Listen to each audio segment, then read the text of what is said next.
Hi there. Yep. So today I am going to be doing an essay reading of my essay In Defense of the Authoritarian Impulse from 2022. And I do think that it really goes best together with another essay I wrote in 2022 in that I'm going to be putting up next, which is entitled Finding the Road to Social Prosperity.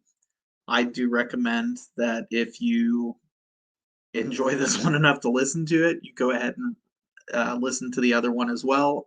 Again, I feel like they have a lot in common and speak to similar topics from different angles. And here we go. In Defense of the Authoritarian Impulse. If violence is not solving all of your problems, you aren't using enough of it. Then again, there are often more efficient ways to solve problems than brute force. Many relatively thoughtful authors, often of a left/liberal persuasion, have tried to figure out exactly why there are people who support policies that are thought of in the mainstream as being hostile towards difference and complexity, with demands for simplicity and sameness. The first name that comes to mind in this corner is Karen Stenner, author of The Authoritarian Dynamic. I want to clarify that I've not taken the time to read any of the author's major publications as of the time that I'm writing this, but am reacting to the ideas from this and other works that have been advanced into the public square. This should not be taken as a critique of Stenner's work, but as a response to certain ideas related to it, which seem to be missing perspective on important dynamics of the phenomenon. I would like to read more of Stenner's work when I have the time, but I feel strongly that the shallow public version of the ideas deserves a public response. The core idea behind Stenner's authoritarian dynamic is that there are, in societies looked at, around 30% of the population who are willing to back a strong man leader who will use the force of government to insist that people who are not homogenous either conform or get out. Leaders and issues as divisive and diverse, as enforcing immigration laws, Brexit, Donald Trump, Victor Orban, keeping sexualized materials out of elementary schools, and other disagreements that are often seen as tied to openness are all essentially linked to Hitler and his Nazis, if not in detail, at least in spirit. It is posited that most of this 30% are latent authoritarians. As long as everything is conforming to some ideal of the simple and the pure, they're relatively normal. But that once faced with diversity, differentness, and complexity, their authoritarian dynamic comes out of the woodwork, and they start supporting the stripping of rights from minorities and marching their fellow neighbors off to exile or worse. Frankly, I don't think that these people actually know or understand the people they are writing about or the views they hold in a meaningfully detailed way. Why am I so confident about this? When I first read about Stenner's ideas, I'm guessing it was around 2015 or so, probably in The Atlantic or a similar publication, I was struck by how I was clearly one of the people being sloppily described by this concept. I've had years to ruminate and observe. I've observed and conversed with countless individuals, both those like myself and those who openly identify as explicitly adherents of authoritarian ideology. Despite the conflation by the left liberals, we're very clearly two different sets of people with two different sets of attitudes and policy preferences. Yet, we find ourselves as fellow travelers, in particular, since we've been painted into a corner by those who conflate us. However, this is not simply a matter of labels and preferences in a vacuum. There are very real threats that we face to things we care about over here on the activated side, which are also seen as threats by the perennial side. And many of us see that not only is the enemy of our enemy our ally of the moment, but that we are being treated as the very same brand of enemy by those who seek to prevent a social response against the very real threats to our society and its stability and coherence. Let us start by taking a close look at what exactly is in dispute between the authoritarians, both latent and perennial, and the anti authoritarians who have rallied under the flag of diversity and tolerance. The primary point of dispute seems to be around the following proposition. Those who oppose a certain type of contamination of their environment have a deep psychological need for sameness, conformity, purity, and simplicity in their environment.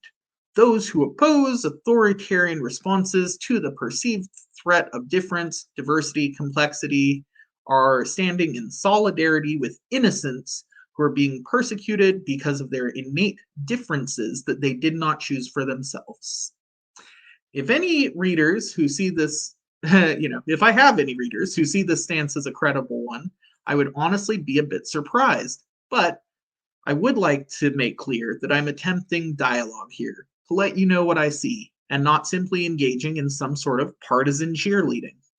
This proposition is not believable to those it paints in a negative light. The purpose of this piece is to review why this view is a very distorted take on a very real phenomenon. The smallest minority on earth is the individual. Those who would deny individual rights cannot claim to be defenders of minorities. Ayn Rand. Humans, by their nature, tend to cooperate with others to pursue their own interests. To the extent that humans with shared interests can surround themselves with other in-group individuals, those who share values and goals with them, they can benefit greatly by contributing to collective efforts on individual challenges that the environment will present to individual humans. The issue is that this only works as a system if those who choose to defect, to reject the role or duty that is expected of them by the system, are rejected by it in one form or another. At different points in the development of technology and civilization, this dynamic has manifested itself in different ways.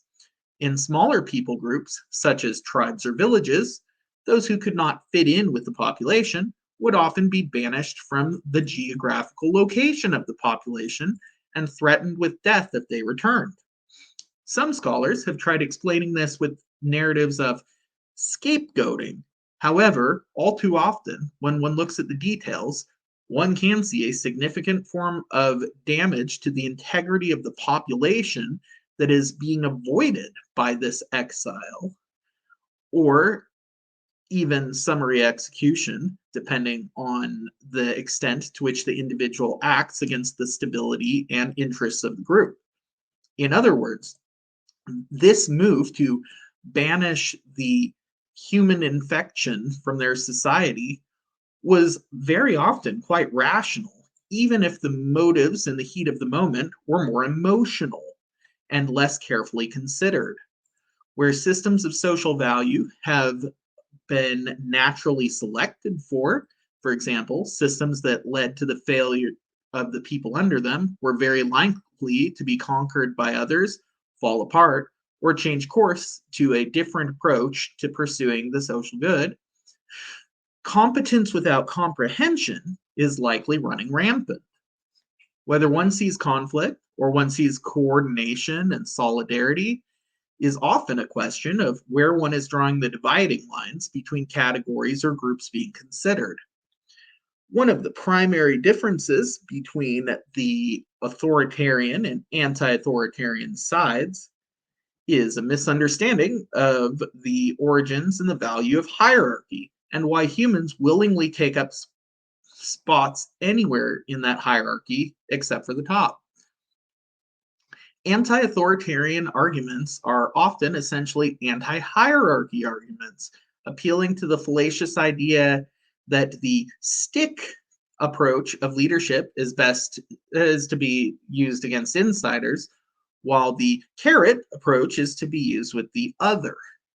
This shows both in their opposition to what the authoritarians see as healthy hierarchy and in their own failed attempts at imposing some inverted and distorted mirror of hierarchy within left-leaning movements. Humans are evolved to rally around those whose leadership brings security and prosperity, and to reject the individuals who side with the society's enemies and other threats against it. This means that, on average, the stick approach, do X, or I will use force to do something that you don't want, or alternatively, if you do X, I will respond by doing something you don't want, should be saved for intimidating hostile individuals and groups, whether outsiders or defectors from your own group. Anthropology has observed a clear record that big men, those individuals at the top of most hierarchies, are getting there by being of value to those who agree to take up places below them in the hierarchy. This implies that offering carrots to those willing to follow and cooperate and coordinate will, on average, get much better results. All too often, anti-authoritarian movements and leaders will be permeated with threats of violence towards those they wish to have as followers and those they see as defectors against what they see as their group. All too often, this means that they are effectively both advocating on behalf of the interest of outsiders or defectors against the group, as seen by the authoritarian side, at the expense of the group itself. It also shows a clear difference in the nature of followership between the authoritarians and the so-called anti-authoritarians.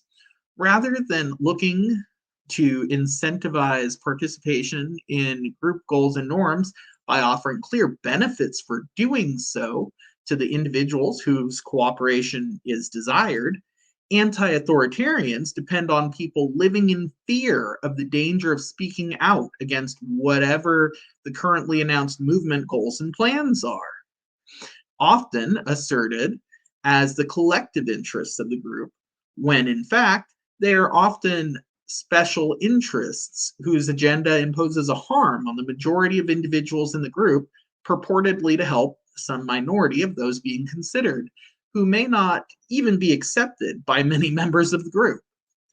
Why is it that these two sets of people cannot seem to agree on who the in-group is, how people should be incentivized, and why they tend towards conflict? In the future, I am planning to write an in-depth piece on the importance of borders, but for now, I will focus on a simplified version of this dynamic. Intact societies have a pretty good idea of what their fellow citizens' values and interests are, and seek to protect their values from contamination by harmful and dysfunctional changes in priority, and their society from infiltration by individuals who seek to do the society harm, whether to the infrastructure and institutions or directly by predating on individuals. Sure, there will be some who, by their innate temperament, will perhaps err on the part of harsh responses to deviations from social expectations in certain key aspects of social life, such as the sacredness set aside as special status of certain ideas, whether simply in media expression or in direct action. They are far from a meaningful majority and are probably a smaller group than many who see them as a threat would believe. Most of the authoritarian individuals are actually latent, meaning that they want to avoid the use of force in unwelcome intervention into the lives of individuals, especially themselves and their group of valued peers.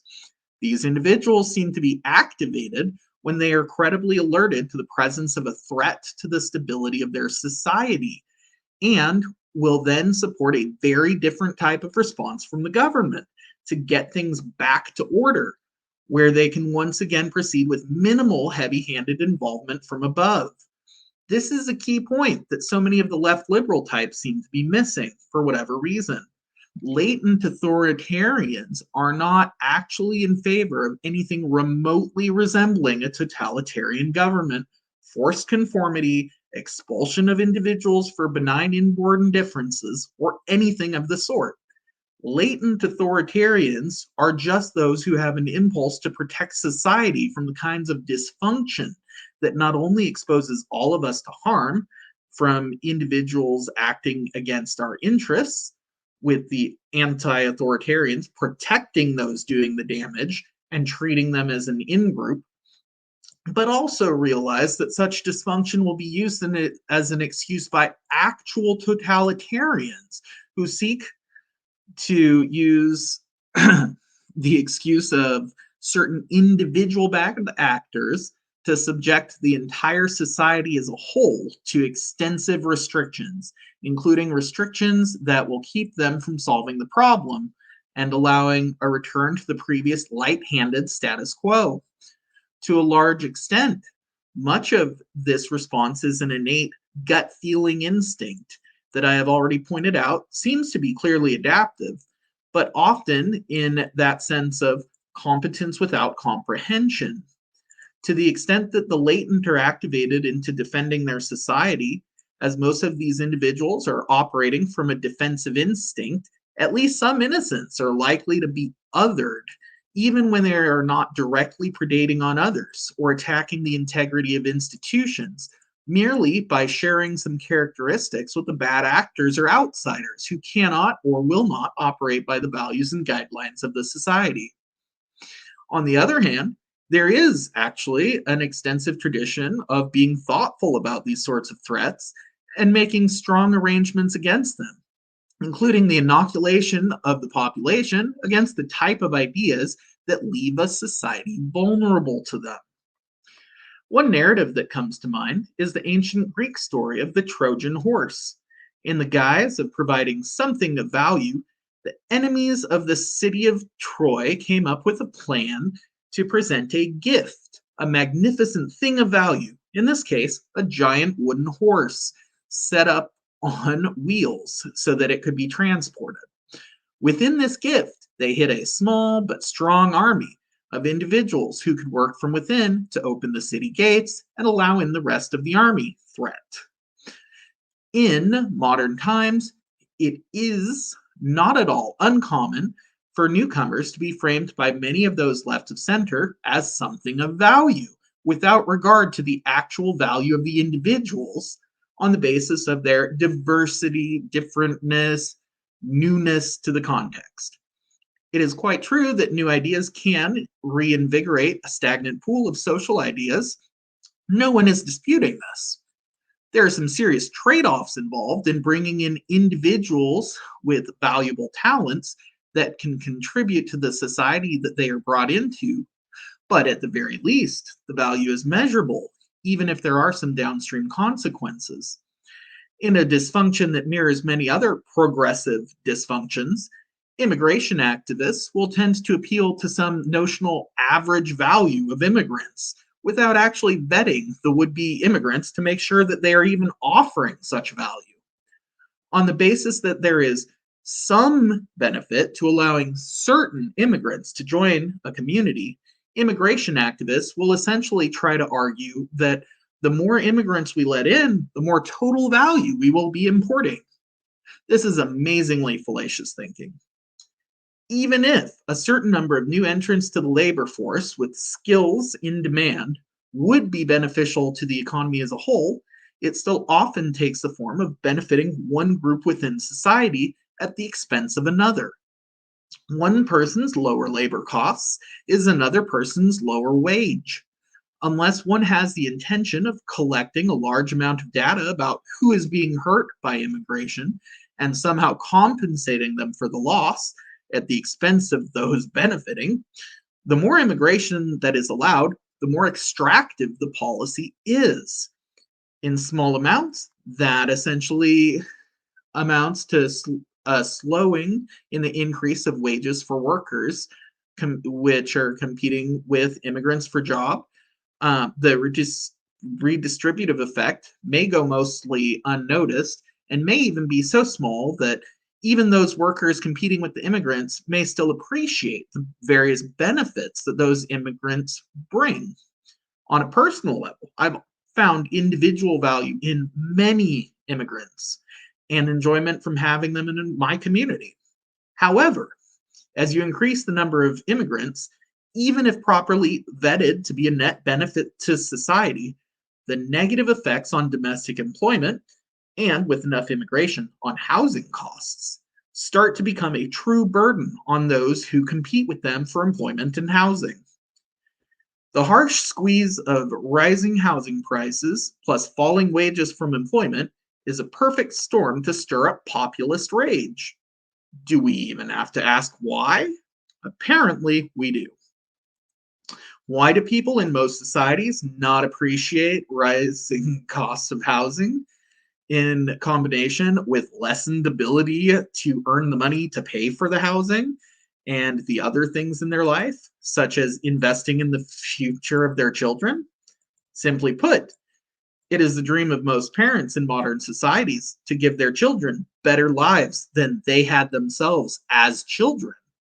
Although material standard of living is only one measurement of what we pass down to our children, it tends to press at our instincts to protect, love, and provide for our offspring. To the extent that a society loses its will to protect and provide for its own children, it is likely to do poorly in the long term. There seems to be a strong selective effect against putting the needs of others before the needs of your own children, and many people seem to have a tendency for resenting those who would seek to threaten or deprive children. While it is clear that the children of a society are being threatened or deprived as a consequence of letting in too many outsiders, even those clearly of value, we can expect a backlash against allowing newcomers generally until the balance between established, assimilated members and newcomers is restored to an arrangement that is not taxing the future of the existing citizens.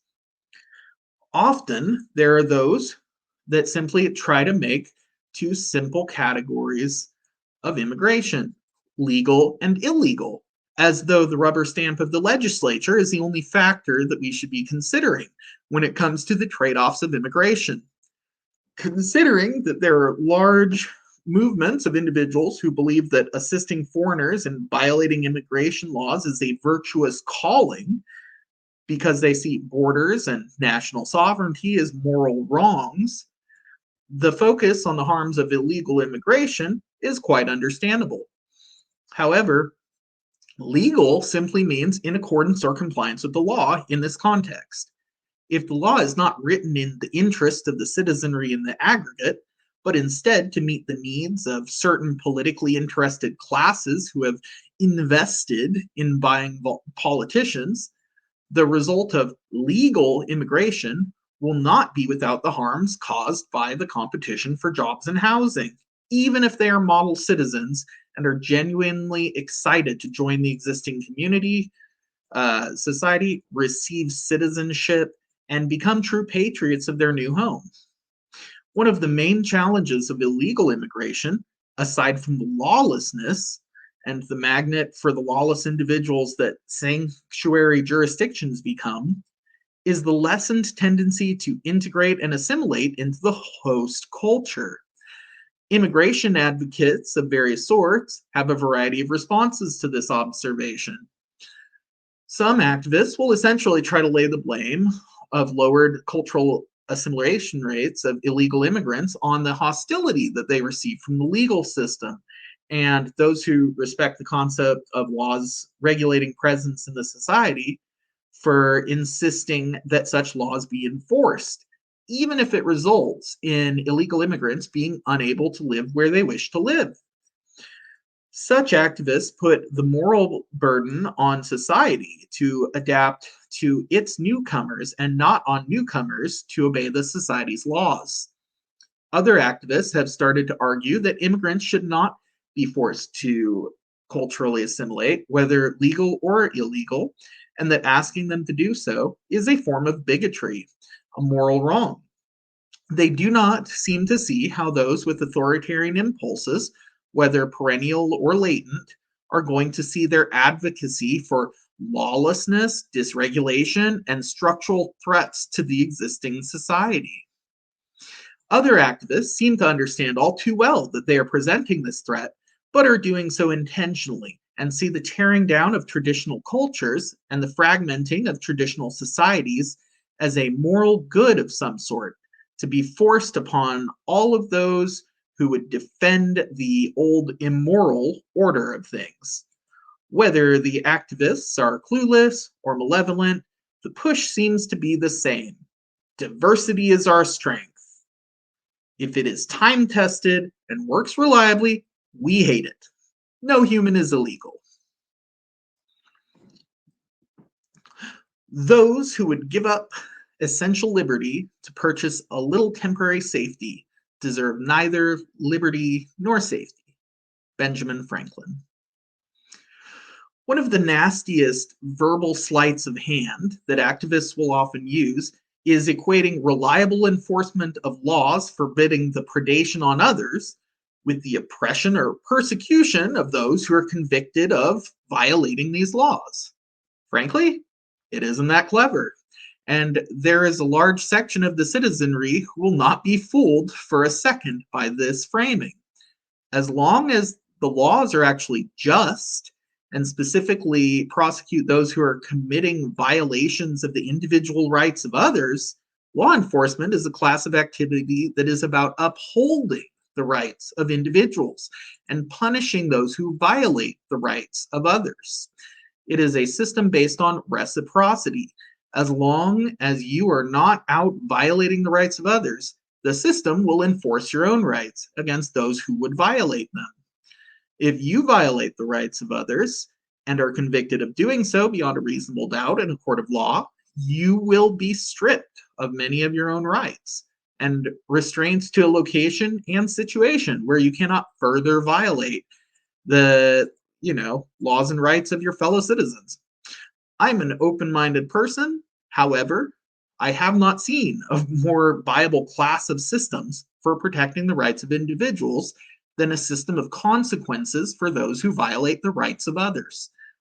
Most humans are less open-minded than I am, are even more easily convinced of punishing those who gratuitously harm others through force or fraud, and are probably even less thoughtful about how convicted individuals who prey on their fellow humans should be treated.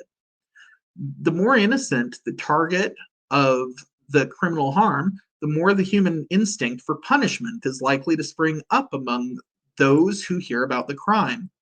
Historically, the main worry has been around false accusations, which can be quite powerful, and so many legal systems have kept some form of innocent until demonstrated to be guilty principle built into them.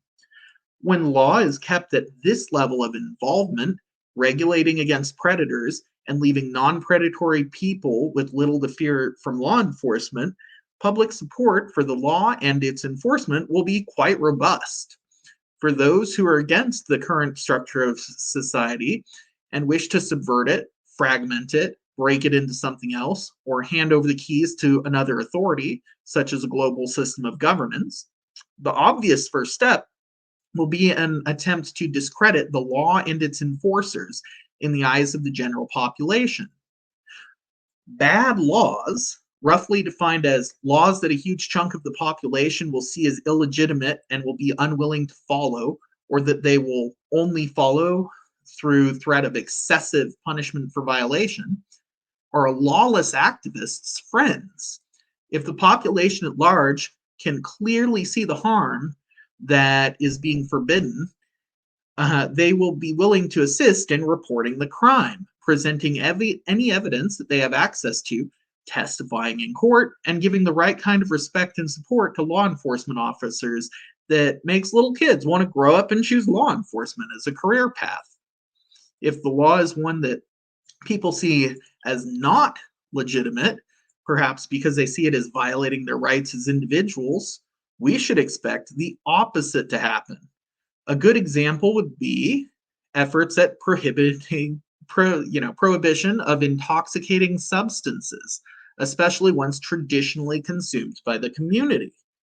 When law enforcement officers become involved in trying to regulate the possession of intoxicating substances, every person who feels entitled as an individual to possess and consume substances that are intoxicating will now have a clear reason to not trust law enforcement officers.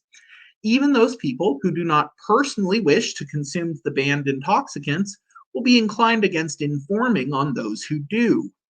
However, the consequences get even more extreme. To the extent that people still wish to produce the intoxicants that are being banned, this creates a whole new industry of those being willing to break the law to produce, import, distribute, and sell the substance. Many criminals, as defined under a law perceived as unjust, will restrict their lawbreaking to actions which do not harm others. However, when someone who regularly violates the law runs into issues with other criminals, they cannot simply call in the law enforcement to mediate the situation according to the law. So, in addition to the ban not resulting in an absence of the banned substance, it also results in predatory violence among those who feel unable to involve law enforcement, because law enforcement would then be in a position to threaten them too, often on a similar level to the predatory criminals. In my country, those who have been willing to import and distribute intoxicants have also been willing to import illegal immigrants in the process. Open Borders activists have seized upon the opportunity of those communities who enjoy their intoxicants and perhaps prostitution and are unwilling to cooperate with law enforcement because of this. There are whole communities of people who already have structural reasons to avoid involvement with law enforcement. And it was a simple extra step to extend that non-cooperation over the issues of intoxicants and prostitution to non-cooperation over the enforcement of immigration laws. The result has been the gradual spread of communities where there is no common respect for lawfulness in general or assimilation into the main culture of society more generally. Even though it is trivial to point at historical data to show the harm this does to individuals in the communities, especially the children who have never been taught better, the activists in my country have been generally successful at convincing the residents that law enforcement does not have their best interests in mind, that the society at large hates them for reasons not under their control, and that the rational thing to do is join the activists in siding with foreigners and criminals against the main bulk of individuals who make up society.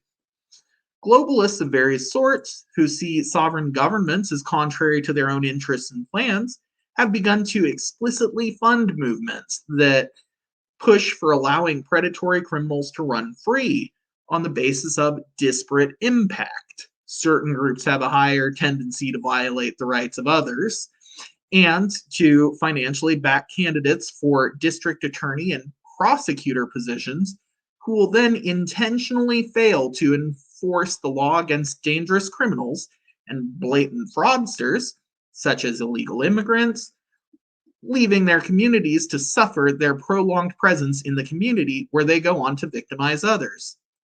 Amazingly enough, pointing out this obvious dynamic, which the globalists themselves are loud and proud about, is enough to get accused of bigotry against the ethnic groups of the individuals who are engaging in the harmful behavior. To someone who has bought the framing that the activists are selling, this may seem like a healthy thing. that those trying to protect minority groups are making the world a better place, and that those who oppose making the world a better place should be pushed back against by decent people. To someone who has seen through the framing, the activists are being useful idiots for the globalists and other lawless causes, and allowing criminals to run rampant in minority communities is harming innocent, law abiding minorities. When the righteous are in authority, the people rejoice. But when the wicked beareth rule, the people mourn. Proverbs 29:2. Most people who are pushing for consistency in law enforcement, simplicity in the law, and required processes, and prefer to live among people who share a culture are far from backing a government which wants to regulate more and more of their lives. To the contrary, what most people see when they look at the anti authoritarian activists is that the lawlessness of those activities, besides the poison fruit of their direct consequences, are actually providing an excuse to act for those who really do want top down regulation of as many aspects of the economy and daily life as possible. If you have a relatively homogenous citizenry who get along with each other, who can agree on what types of behavior is in need of punishment, and of how individual rights should be respected and enforced, they will have a reduced need for top down regulation of most aspects of life. To the extent that the anti authority activists and the totalitarian kleptocrats, calling them technocrats is an insult to real technocrats, are putting a 1-2 punch on society. It works by the lawless drumming up of support for their suppression and the totalitarian regulation enthusiasts using this as an opportunity to dictate more and more of the economic details of daily life from their positions in government or positions of influencing the government, academia, media, buying politicians, etc. The kleptocrats and their allies will drum up the votes of those concerned with the protection of minorities from those nasty, nasty authoritarians. People like me, who just want the law enforced against those who violate the rights of others, then use the politicians that those votes elected to further corrupt the law into something that many people will reject, and to use the law to ban competition in whichever niche they make money. This paragraph should seem boring and obvious to most readers. To the extent that it surprises anyone, I would challenge you to think about why any of this surprises you. Are you unfamiliar with dialectical thinking? Like, are you unfamiliar with regulatory practice or capture, where you codify your own business model into the legally required way of running a business to make any different or better ways of doing business literally illegal?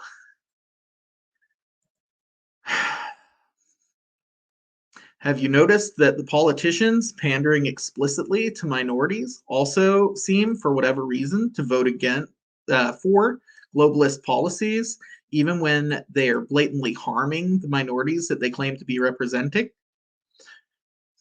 For the rest of you, I would challenge you in 3 ways. Firstly, I would challenge you to make sure that your children and clear thinking people you know understand the difference between pushing for proper laws and proper enforcement, which benefits all law abiding citizens, including minorities, versus calls for totalitarian top down regulation of the details of people's lives or businesses. Secondly, I would like to challenge you to call out minority advocate activists for the harms that their efforts are bringing to the communities of minorities who get stuck with their criminals on the street, rather than imprisoned to where they can no longer hurt individuals in that neighborhood.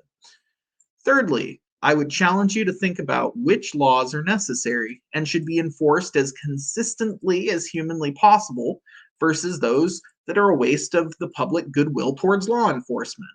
Regardless of how little or much you learned while reading this piece, I hope it inspires you to more clearly consider what your goals are in supporting or opposing various laws, and to avoid the trap of letting the media scare you out of supporting various candidates for office just because some activist playing journalist labels them authoritarian.